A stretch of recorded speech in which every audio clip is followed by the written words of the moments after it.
vaccine. It's been here. It's almost going to 1 year or 1 year some months. We haven't paid them. Yangi mean Morokan be machine bi nga xamne Morokan be Morokan bi ñata ngeen ko fay ndikte Dr Adama Sallah wax na a very huge amount of money ne Morokan be ne mom ngeen ko wara fay yow si li nga mëna fatale ko ñata ngeen fayon Morokan be bim ñëwé Gambia fayaguñ leen man fayaguñ leen. We haven't given them even dollars joxaguñ leen. We haven't paid them anything. mu amaat loo xam ne Dr Adama Sallah wax na ko ma bëgg a xam rek lan moo ci sa réaction ndikte mu ngi wax ne kii di ministre Dr Samate moo fa indi CMD Dr Amar Al Jafari Dr Adama Sallah mu ne CMD Al Jafari amul benn xam-xam pour nekk CMD moom radiologist rek la Dr Samate di ministre Dr Samate moo fa indi Al Jafari bi nga xamee ne Al Jafari ñëw na Al Jafari moo la fa indi yow waaye mu ne dafa mel ni CMD Amar Al Jafari ak yow Dr Abubacarr Jagne ak finance minister Lamin Cissé ak ki nga xam ne mooy operations officer Adama Mbay ak ki nga xam ne moom mooy senior procurement officer di Ñima Jaata ak benn waaju ñu ooyee Baboucarr dafa faate santaam mu ne dafa mel ni yen you work as a syndicate in the hospital manam den len fa implant moy minister of health Dr Samate pour ngeen nekay lubal xaliss l'hôpital bi ma bëgg xam lan mo ci sa tontu. Okay, I will as I said comme bi ñu commencé interview bi luma la doon wax I will make sure that wax bi dinañ ko waxtaan bi jeexal si dama wax loo xam ne du jaadu yoon because mag ngay nekk di wax nii and that Adama Sallah is qualified to be my father because doomam maanaam moom ñoo xëy na the same age but I will tell you that Lee is a wrong allegation because the Minister of Health kuma xam mooy Dr Samate. I knew him when I was a medical student. One of the most honest people that I know. I look up to him because Bima done them to study and all the time Bima done study. I saw him as like a role model because minister la ko xam. This is somebody ko xam ne he struggled to get where he was to become a consultant. He was working in a very difficult situation in Ghana where I was. I was a Guinea resident, and his honesty and dedication to work, people there valued him so much, and I'm sure the people that you are mentioning here. Some of them then they finance a little bit sometimes because they will have to come and make sure that the oxygen they will come and sit down and make sure that the oxygen is available. They leave all from their houses to come and sit there. To call those people a syndicate, I think that would be a very, very wrong nomenclature. For a senior doctor like Dr. Sallah, and for supposedly the chairman of the board, the policy process of the hospital. I think that would be a very, very bad statement to make. For me, I know that the policy for employing the CMD lies in the hands of the president and to be guided by the Minister of Health. And as far as I know, that's what I know. And if Dr. Al-Jafari is a radiologist, I am a nephrologist. I'm specialized in kidney. Dr. Al-Jafari is a radiologist, meaning his response is specialized in images like X-ray, CT scan, MRI. In being a doctor, you have very, very different specialties. Come, Adama Sallah is specialized in children. So I don't see why that would be a problem that somebody is specialized in radiology loolu war naa tax bu nekk CMD. I think sa xam-xam ak sa kattan ak sa experience mooy tax ñu la taana def la fu ñu la war a taana. I don't think it has to do with the specialty bi nga jànga or specialty bi nga jànga. So for me, I was just called that I was appointed to deputize for him, and from then until today I've been serving not him but serving the country with the dedication that I think I could. ma buga la laaj rek ndikte Dr Adama Sallah wax nako mu ne Dr Al Jafari di CMD moom mooy ki la fa indi lan moo nekk sa diggante Dr Al Jafari di CMD ba tax mu indi la si lopitaan bi.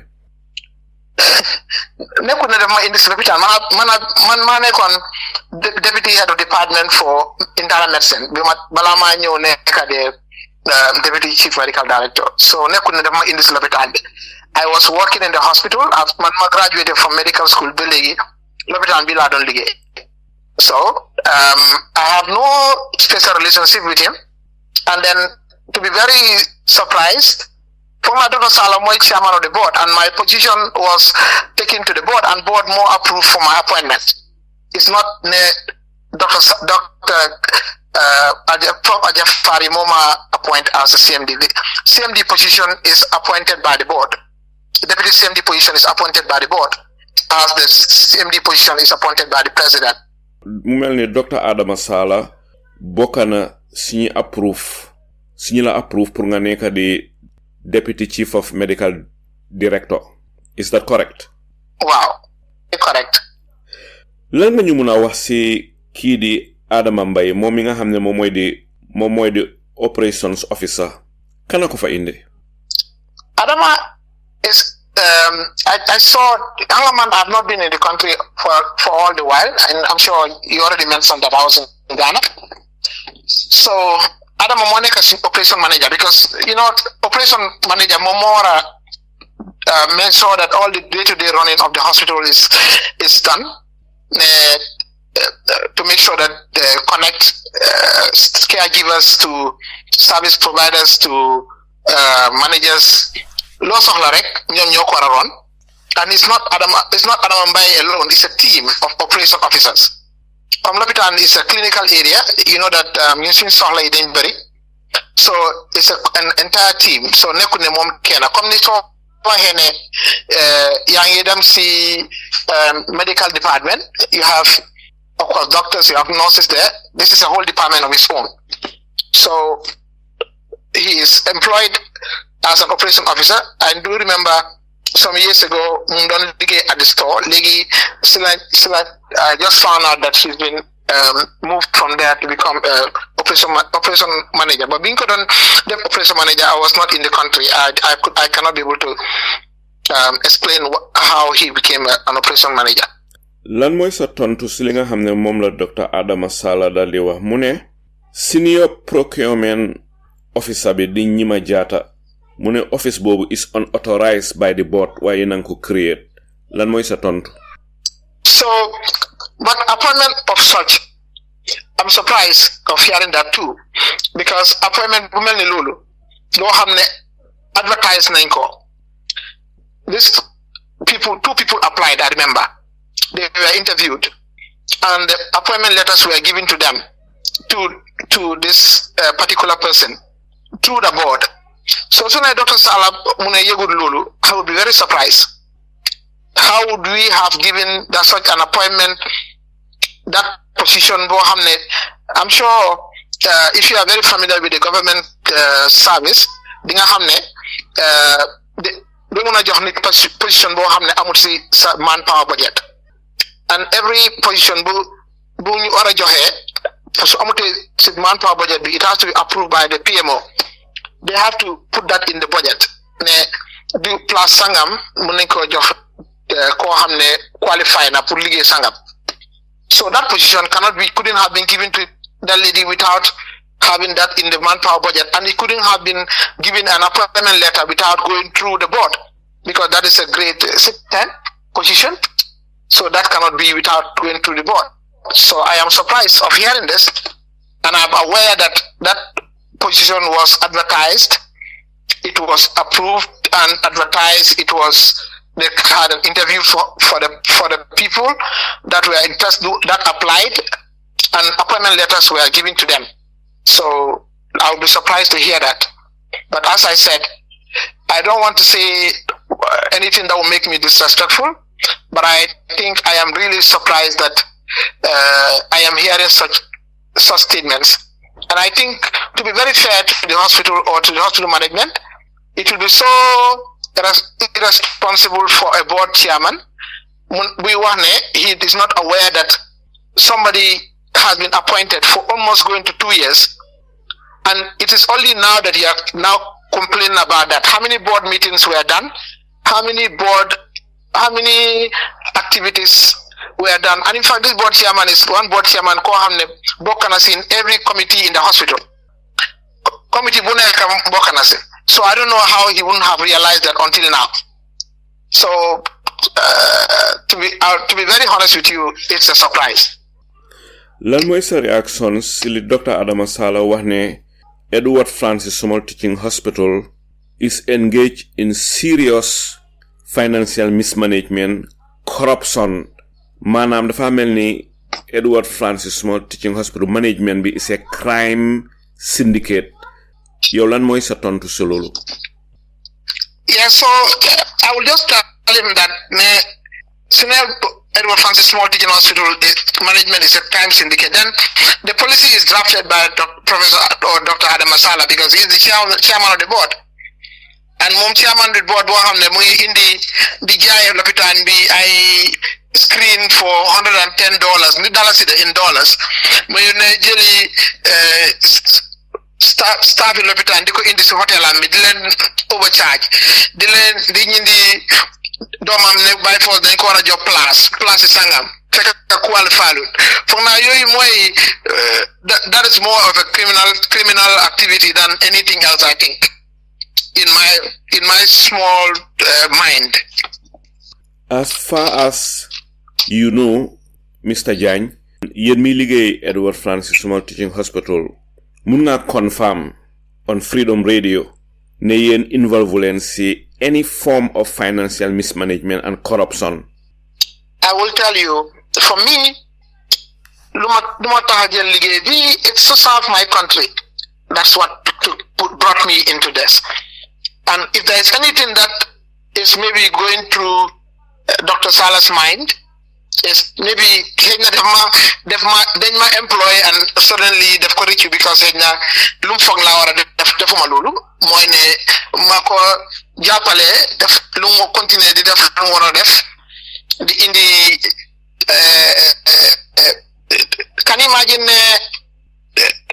ambulance lamtoro def ko de rent to the hospital for $8,000 per day. Can you imagine that? Can you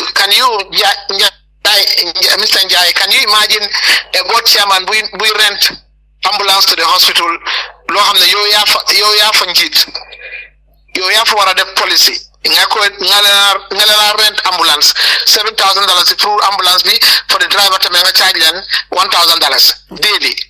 I think that is, for me, corruption corruption wara commencer. Wow. And I will tell you, I will share documents with you as soon as we finish this conversation. Wow.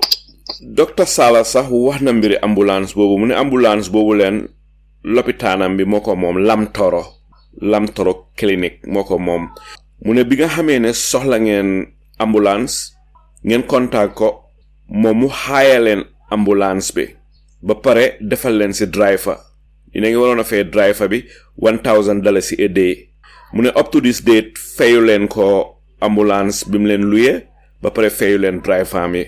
On top of that sax mu ne amon na ay bagage yo xamne daf len ko jaayon daf len wañil jaay len ko way up to this date fayu len ko almost $5,000 Edward Francis Small Teaching Hospital yenen ko amel way fayagu len ko. Ma buga xam rek lan moy sa reaction si li nga xamne mom la Dr. Sallah wax. Okay, so so just to prove to you that ne ko xamne muy wax things been right. Hana ambulance bobu non fogna sune even bus drivers in the country yo xamne dañu dem or cross country drivers ñu leen dé fay $1,000 per day fogna ko ana fogna tamé de ñoo lu munta mel digënté fi bé l'hôpital ko xamne fofu nga wara joxe sa all so ne mënuñu abal l'hôpital for free. I don't think you should be charging the hospital $7,000 per day for ambulance. I thought it would have been, oh no, l'hôpital me they install ambulance for a quick number of days. Hama ambulance mo ambulance bi ñu fuel ko ma jox leen suñ munti am driver ma abalen driver. But I think that is a conflict of interest. I think Njai, you would have asked him that mom bim don def lolu xamut ne lolu wasn't operationally and policy wise and procedure wise was wrong. Why, even though it may seem that it is a conflict of interest, wow, lolu mom am ñu bari mu nen ko gisé nonu. Why ndax yeen ñi liggé ci l'hôpital bi mënul leen wona gis lolu ne li could be a conflict of interest ba tax ngeen avoid ko dem uti ambulance fenen. Lutax defu leen lola? So the thing is that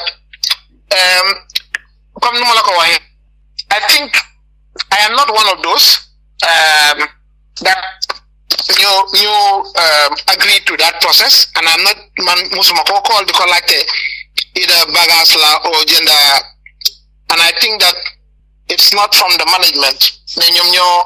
It's not management your request lulu. I think most bopam mo arrange lulu no because man I'm not request from the hospital not produce lulu document be one la no hospital ñoko binda request in this ambulance because the hospital has a policy bo xamne bagas or every unit bo xamne soxla na something dañu binda a request, and that as he rightly told you they will send that to procurement.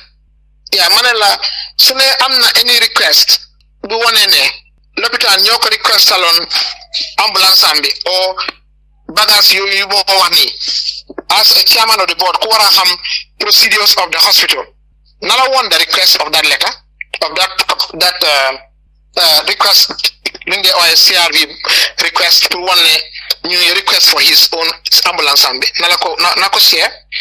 At least that will help you to know that hey, l'hôpital ñoro request. I will tell you that it is because people like him want to make the hospital as a money-making venture and have your own business somewhere, and you want to use the hospital for it.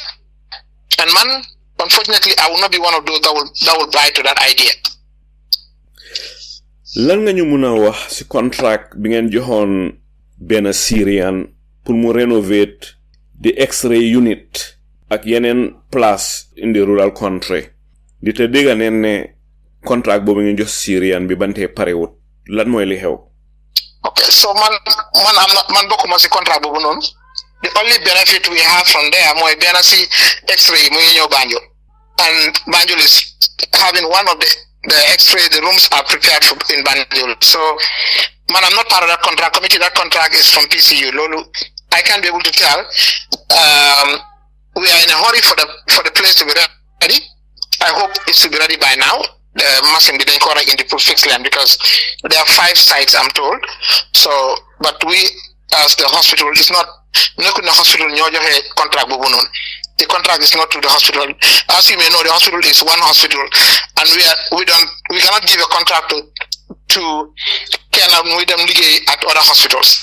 Dr Jagne, ma bëgga xam rek lan moy li ngeen bëggoon ba tax World Bank dal di ñëw ne dinañ ko finance di te dégg neen about 27 million boo xam ne World Bank am na lu wara finance si Edward Francis Small Teaching Hospital. Lan nga ñu su mëna wax?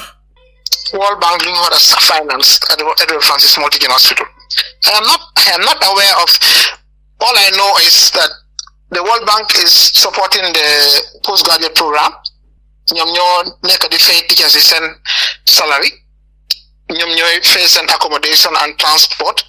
Ñu lay jàngale.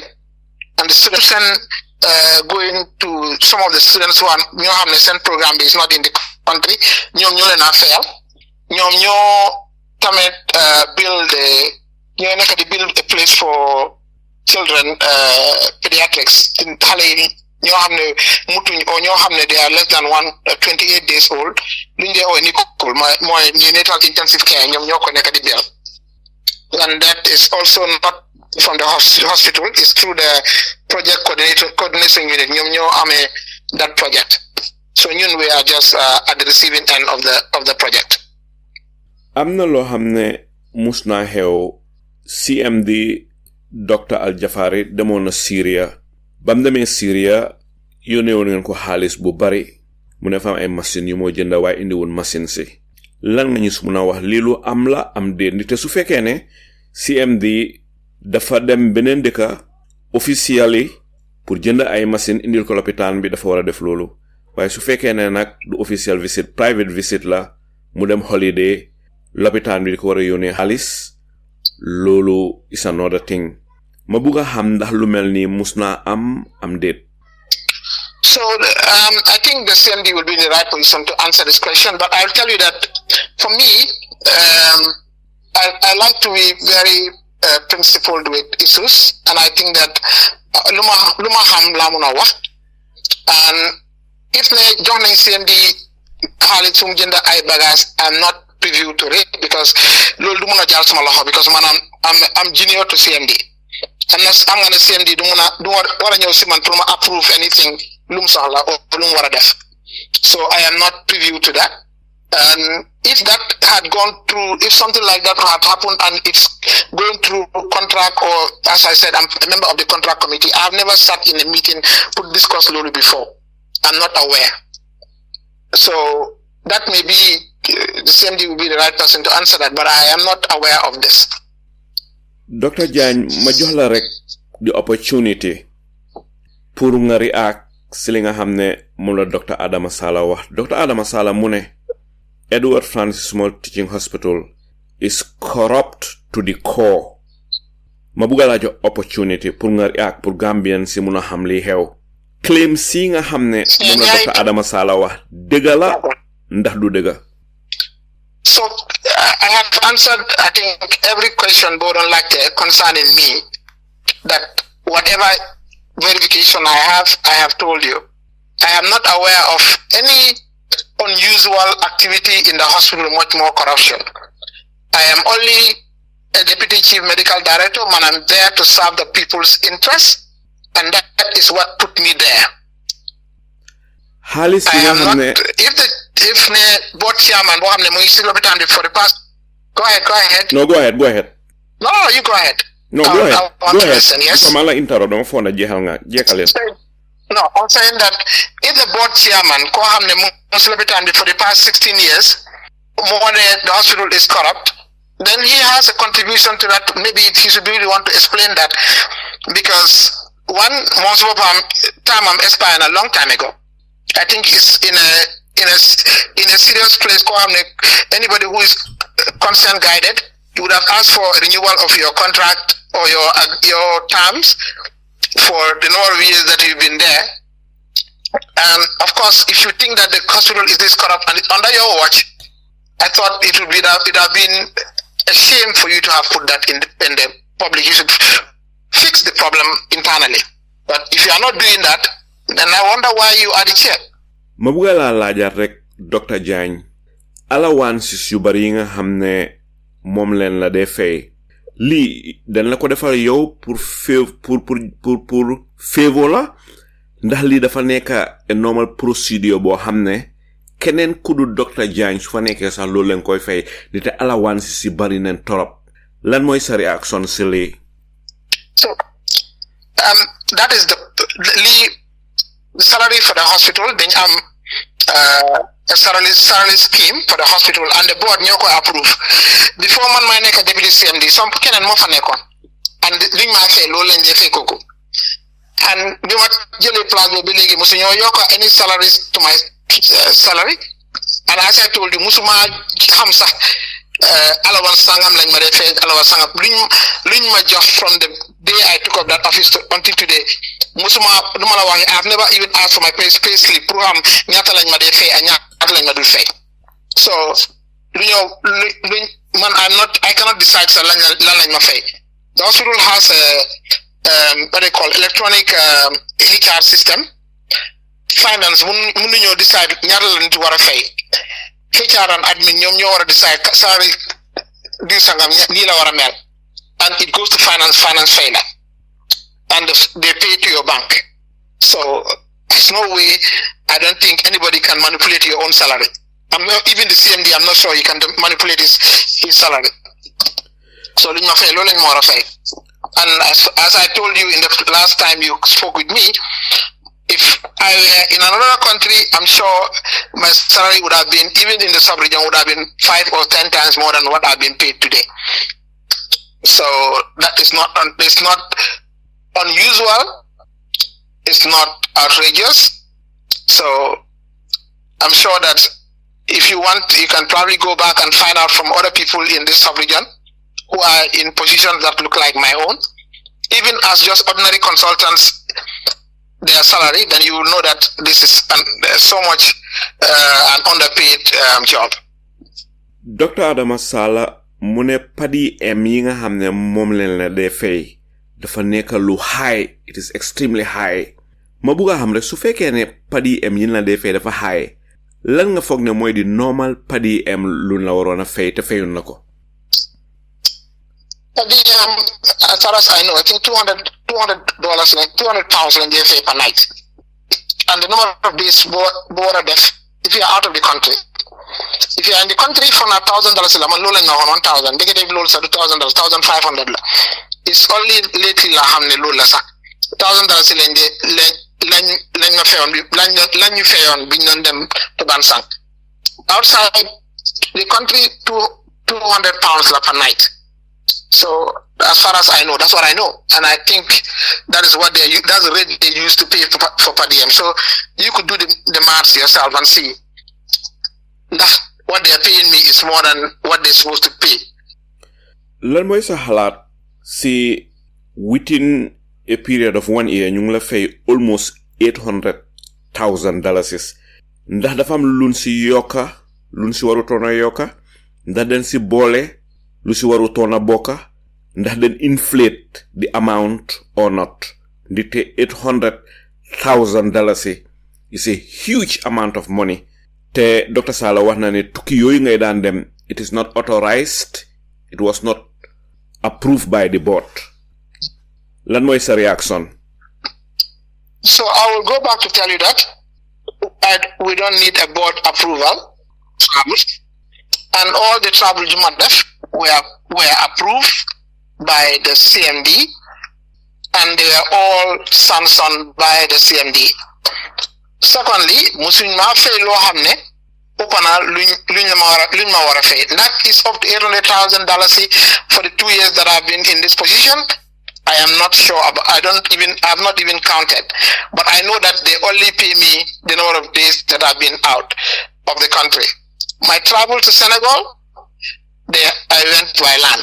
I didn't go by air. So always smile them, then my job, then just my driver before, bumo jail, yubuma, and indima, and we are all both paid our per diem for us to go, me and the driver.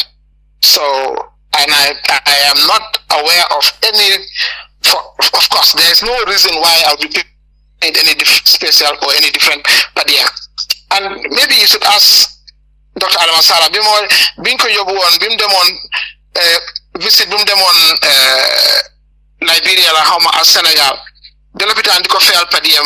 Was that right in the first place? Because from Lola said that if a Lopita and one of your board chairman per diem because he want to go and visit sites where the postgraduate sites or put bagas. That Lulu is right. Lulu Warna am. Lulu would have been the right question to ask. You know, if you live in glass houses, you don't throw stones. Because mom, you are a board member, board chairman, and every committee in the hospital, you post yourself, then your face sitting allowance, so Lulu is, I don't know how to explain this further without being disrespectful, but I'm surprised this can come from him. But I know that every travel that I went was sanctioned by the hospital management head, which is the CMD, and I have not been paid more than I'm supposed to be paid for the period of for the travel that I went to travel for.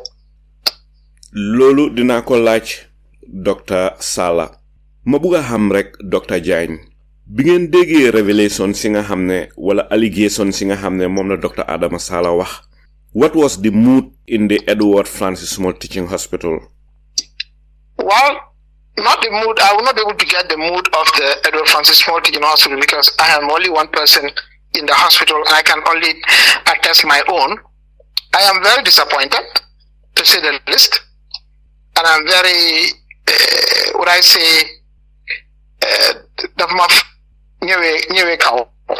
thought I didn't expect that to come from him because, in a way, it's embarrassing to say the least for a senior person like that to say things that are unfounded, that you haven't done due process.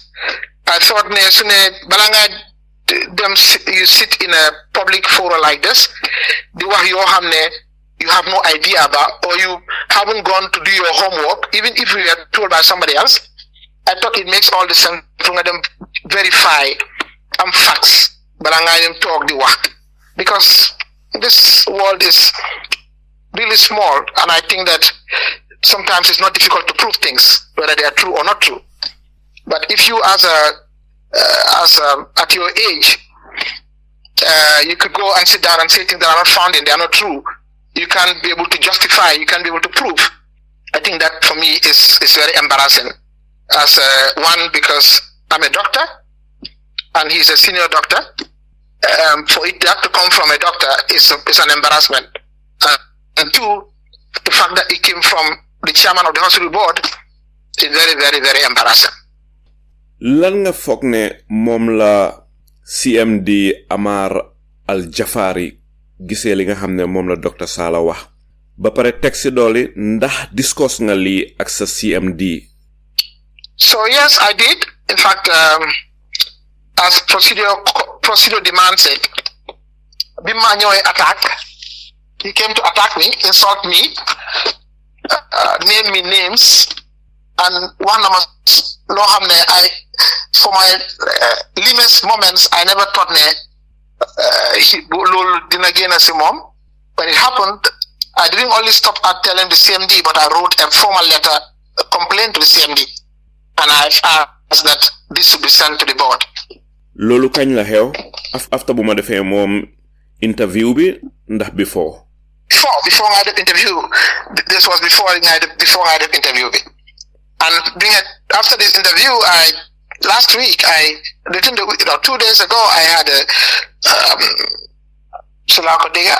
Oh yes. Then I went to ask the CMD that, of course, I'm told that there are so many things that he has said about me again, and as it is, as procedure demands it, I will write again to give a complaint about this.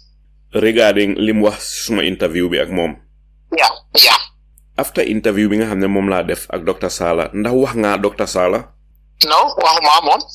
Lan nga foog ne mooy di reaction at the president's office? I cannot tell. I'm not. As you speak right now, I'm working. I won't be able to tell what the reaction of the president's office will be, because my work is what I have. So from Monday to Sunday, I'm at work.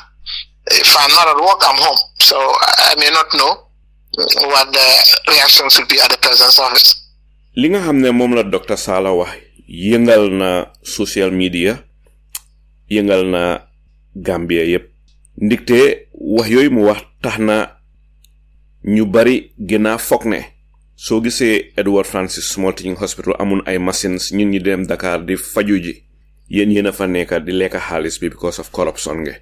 Ma bëgg a xam rek ndax di nga mën a use medium bi si waxtaan bi pour leeralal Gambia ni li nga xam ne mooy li xew ndax li dëgg la am déet. Yeah, thank you very much for the opportunity. I will just I like to be very humble I don't like to praise myself because that's not the purpose of my training. But I will say a few things. When we took over the hospital, myself and Dr. Al-Jafari, fekk the CT scan bi di doon dox. L'hôpital bi amutoon MRI. Pour ñi xamul lan mooy CT scan. Pour ñi xamul lan mooy CT scan, lan mooy CT scan ak lan mooy MRI su ko fi nga continuer. mooy machine yu rëy yu ndee use pour nataal nit ki seen bopp nit yi boppam o nataal yoo xam ne boobu leen dee use pour nataal yaram bi before nit ñi dañ fi dee jógee dem Sénégal pour def ko sometimes pour CT scan moom bu njëkk bi dañ doon dem Abubacarr pour def ko biñ doon when I became Deputy Chief Medical Director under Dr. Professor Al-Jafari, those were not working. The lab was not able to look up a food blood count. But as we speak today, I can tell you that, and at that time we didn't even have a proper X-ray. And the lab apart from food blood count machine, there's no other test lab.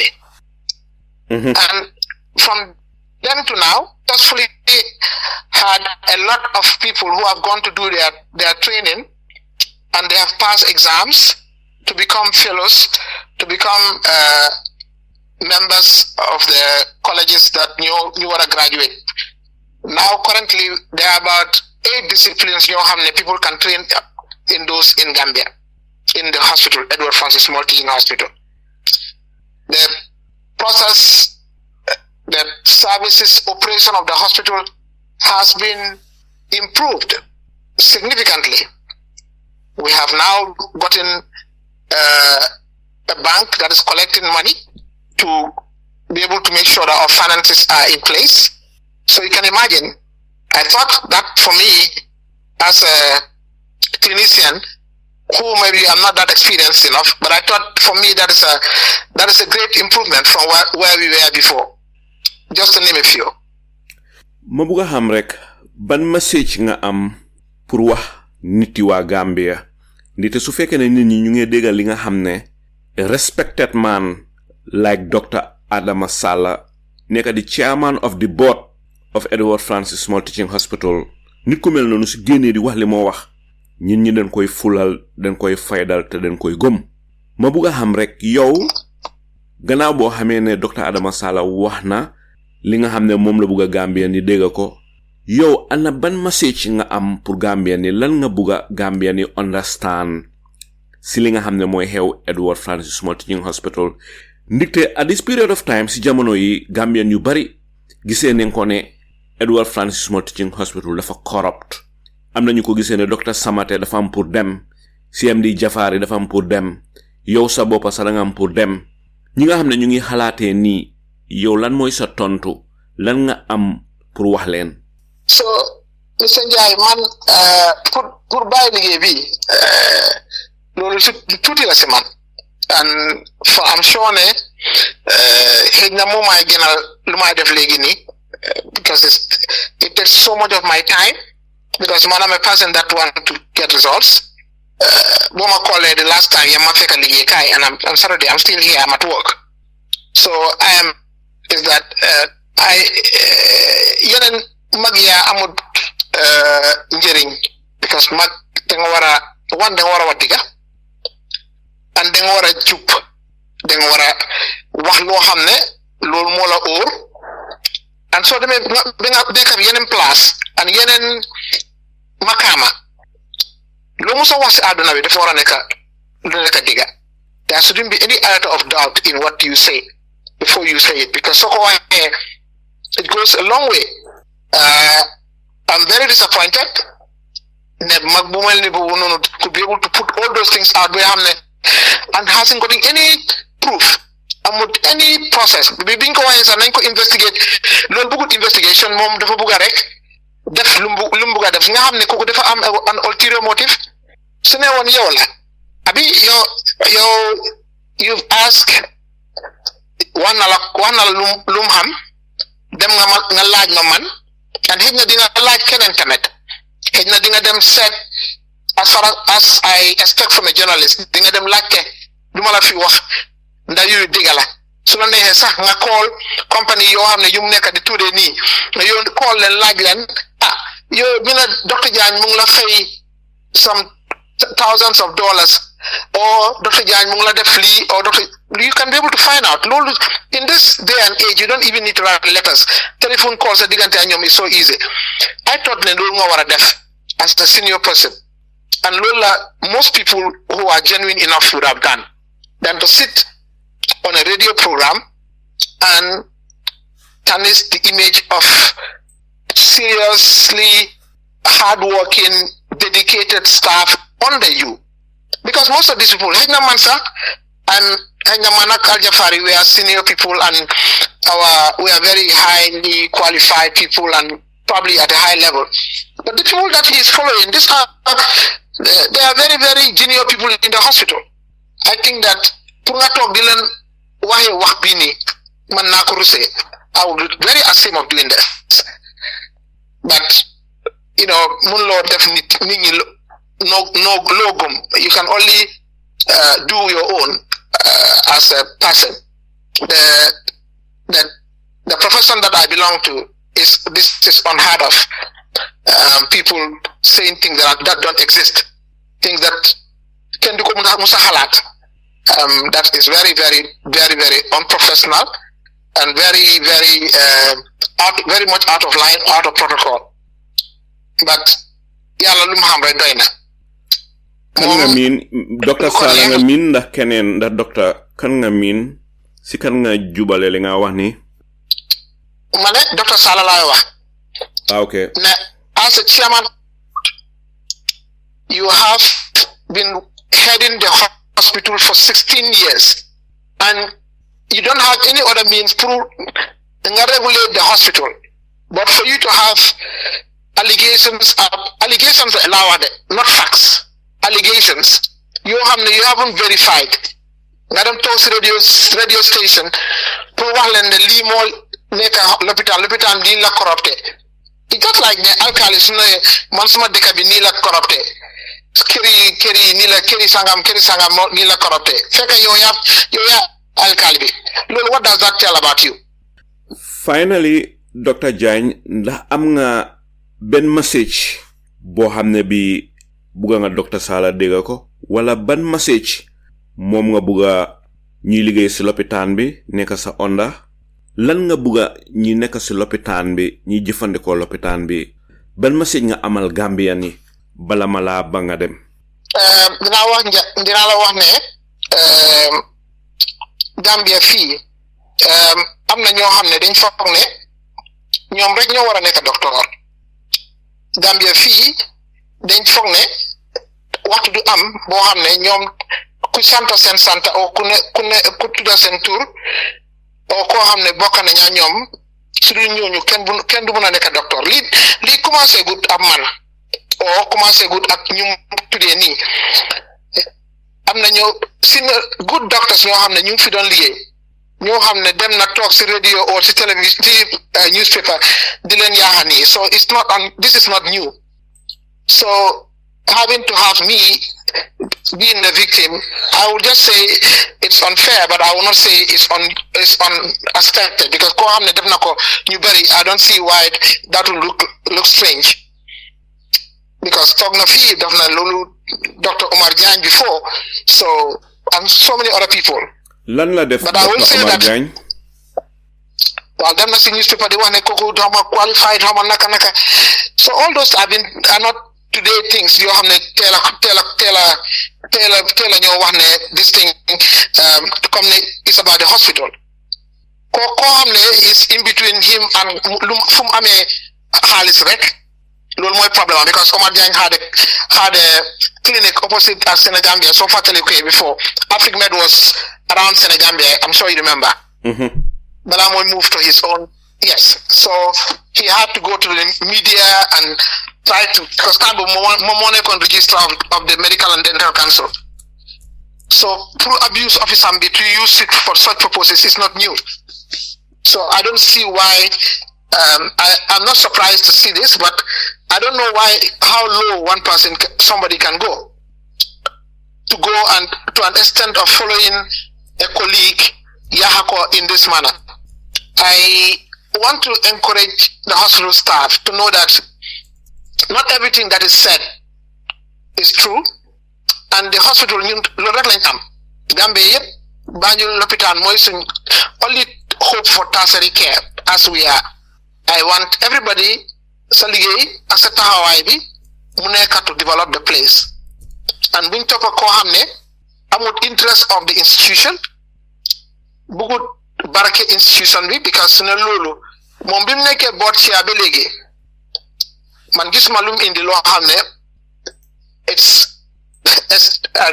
would I say, we Munayo today, the Dr Sallah Moko in the Nanko today, Dr Sallah. So Lulu, the young people, I'm not sure he's an example, and I would advise the staff or the people who are learning under Wintop for some Jiko.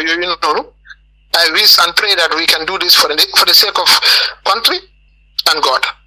Dr Jagne, mabuga ham te du ñaka Gambia ni buga nañu ham. Mba li nga joge in another region in the Gambia bu uté ak Banjul ak li nga tok ci wheelchair ndax mën nañu wax ne li moy li tax ngay face yena challenges ci su fekkee ne amna kuy xalaatee ni yow lan moy sa tontu jëmale ko ci kooka. Well, asa duma ko commencé wax moy ne dëkk bi ñun ñëpp ko mom, and I think of course everybody gonna face challenges. What the mom si bopam lu wax ci gémeñam lu ma wax bi ma ñëwén attacks mu ne mom boy half dial mom wa Banjul la mom boy half dial and I fogg na ne half dial wa Banjul la l'hôpital bi nek wante fogg na l'hôpital bi Gambia fa ko mom. So ndem man si dek la joge da Banjul la joge fogg na that doesn't matter. What matters to me moy ne amé Gambian ma ngi daanu suma doole di dimbale askan bi liggéey bi moma fi tek loolu la nek di def fuma joge fogg na loolu is not relevant, and I think that will be the lowest level Gambia will go to. Tana ku wara njit l'hôpital ne fum joge and ban het la. What is more important moy nda amna qualification bi nda mu ngi tok ci wheelchair nda togu ci wheelchair nda mun na perform duties am as a doctor fogg na loolu mo gëna am solo. Kuy dox ak ku du dox borom taax ak borom neegi ñax ñepp am li gëna important rek moy ñu liggéeyal sun dëkk judo ci dex gi judo Banjul ñun ñepp am regionalism tribalism di tutu la ñet because of lum doon wala fum joge lolu warut am ben place in the Gambia. Mr Jagne fim nekk waxtaan bi ci des moy 1 minute fan ngay daanele ak lan moy sa mujanteli kaddu baat. Suma mujantel kaddu bi moy ne Gambia rek lañ am, and I wish ñun ñëpp ñu bokkas loxo sampa dëkk bi in the interest of the country buñ tax tas dëkk bi, because magi liñ xamé won magi dañ wara dimbalé pour nit ñi juboo nit ñi nekk benn wala mag warta tax nit ñi di tasaaro o di yaaxat place boo xam ne kenn mënu si everybody goes through the hospital. L'hôpital moom kenn mënu koo raw, nekkut ne président nga, nekkut ne ministre nga, nekkut ne soo feebaree moom mun ngaa ñëw l'hôpital moom ngay mujjee. And Banjul nag mooy the last hope for everybody in this country. Lu war a indi problem in that place fu naa ku ko mën a aar ku ko munta aar jaru taxut nga koy instigate. I think for me that's what I will advise everybody, that we should make sure that ñu taxaw shoulder to shoulder to make the hospital what it's supposed to be. That is my interest, and that is everybody's interest, and that should be the way forward. Dr Abubacarr Jagne, maa ngi lay gërëm di la sant si sa waxtu. Maa ngi lay gërëm tam di la sant si lépp loo xam ne feeñal nga ko fii ak lépp loo xam ne waxtaanee nga ko fii pour Gambie yépp dal di dégga your side of the story. Mbokk yi fii la waxtaan ji dal di fim ne duma def ludut dal di ëmbal lépp loo xam ne Dr Abubacarr Jagne waxtaanee na ko fii dal di leen ko jébal. Bu leen fàtte ne waxtaan bi dama ko def pour jox Dr Abubacarr Jagne opportunity pour moom tamit mu dal di wax li nga xam ne mooy gis-gisam jëmale ko si li nga xam ne moom la Dr Adama Sallah dal di wax jëmale ko si Edward Francis Small Teaching Hospital.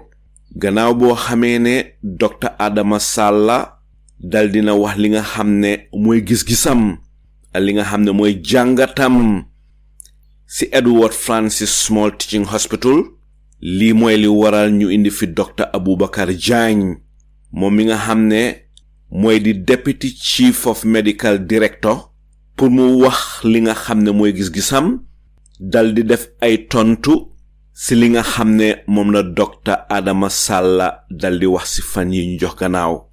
Si ngàttal fim ne yéen ñépp Gambie yépp dégg neen li nga xam ne moom la Dr Adama Sallah wax jëmale ko si Dr Jagne ak CMD Dr Amar Al Jafari ak Minister of Health di Dr Samate.